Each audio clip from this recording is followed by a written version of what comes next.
Hello everyone, this video isn't necessarily on a specific farm, but an instructional video on how to use my timer page section of my website at pewresearchcenter.com. I want to go over this because it's been my biggest project from this website and also my most frequently used tool, yet it's the least known by everyone else probably. To summarize it, the timer pages are tools used to track the spawn rates of events in specific maps. In this video, I'll do a gameplay footage of some of the events using Tango Depths as the example. Right now, I'm on my homepage. To get started, click on the choya with the clock, select a map from the list, and then it will bring you up the timer page for that map.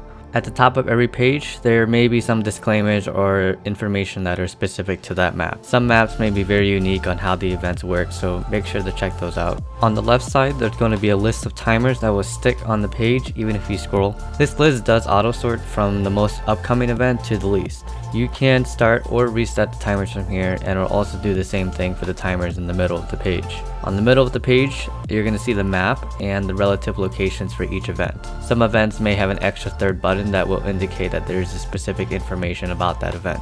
On the right side, you're going to see a list of checkboxes. For most maps, the checkboxes will allow you to remove or shrink the timer on the left side. There may be an option to remove or add a group of events or specific ones. Now, some maps may have an extra checkbox that are specific for starting a set of events for completing something like an outpost. Tango Depths is a great example for this because when you complete an outpost, a whole series of events will occur which will be their initial spawn time. When you reset the timer, it will have a different cooldown, and that's going to be the respawn timer. So we're going to use New Hawk outpost events as the example for this test. So right now in the footage, I am clearing out the last event for the New Hawk chain. Now that I've completed this event, it's going to start all of those events in New Hawk lane. And so I'm going to go ahead, go from the website, and I'm going to click on the checkbox that says New Hawk under the completed outpost events. In the footage right now, because I already know that one of the events is going to start immediately, I went back to the New Hawk waypoint, took the wallow to Grub Pit, and there's going to be an event there. Going back to the website, you can see on the left side and on the map, there's a green event that's going on. That means it's starting already. If you see the events become yellow, that means it's upcoming. So like right now, the Elementals events on the other side of the map is now upcoming. At the same time, I just finished the Grub Pit event, so I went back to the website, clicked on the swirly arrow, and that's going to reset but continue the timer. I'm making my way over to the location of the Elemental events, and there's a few seconds left, so I'm just going to chill here and hope the event shows up.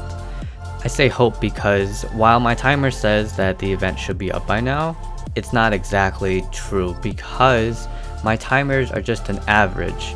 Say an event has a low cooldown of 2 minutes, but the longest it's ever had was 20 minutes, so the average would be 12. But, you know, that means that the event could spawn from 2 minutes to 20 minutes. In this case, while this event does have an initial spawn time average of 2 minutes, it did take about 3 minutes for it to actually spawn. Okay, now that I finished this event, the same thing as what I did for Grub Pit. I went back to the website and I clicked on the swirly marker to reset that timer. And now I'm headed towards the next two events, which are really close in their initial spawn time, the Chalk Lobber and the Sporling event. Now while we wait for this event, this is the perfect time to say that there are some events that have multiple locations. So for example, the Beetle event is labeled on the right side of the map, but it actually has 3 different locations. It could spawn in the north, middle, and on the right side.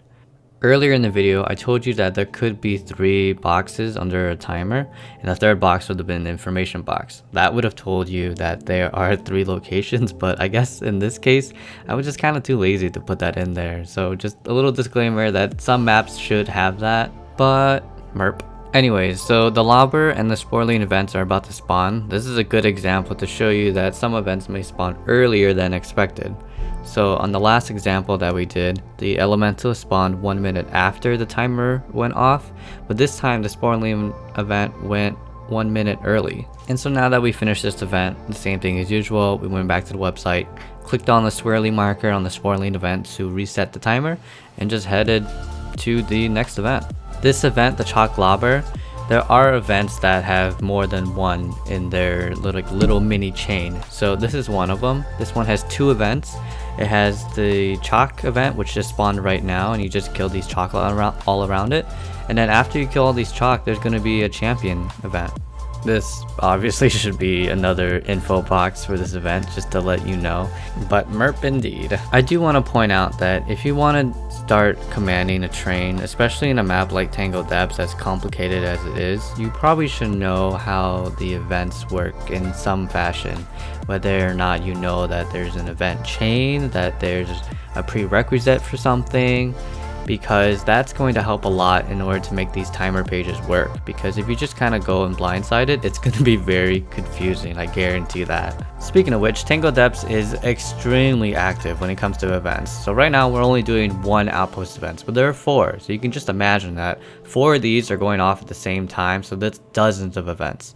So right now, the beetle event just spawned, but we're in the middle of another event. So at this point, it's kind of like, what do you want to do? Do you want to finish up this event and go right to that? Or are you going to go to the next event that's going to be up in 1 minute? Which actually just spawned 1 minute early. So this is where the knowledge of events comes in really handy. So what I would do in this situation is that I would finish up this champion event, because a lot of people need it for an achievement, and it's a very fast event. Even though in the footage it's just me soloing it, so it's taken forever, but in a group it would have been very fast. Anyway, so in this situation, what I would have done after completing this, I would have gone to probably the beetle event, because I know that the beetle event chain is going to end where the grub pit event is, which is also now up again. So we could hit 1 event and then the next event immediately, and there's also a treasure mushroom that spawns in the grub pit too, so that could be a 3rd event. Then I would go to the alchemist event, because I know that that event cannot fail even if the escort dies.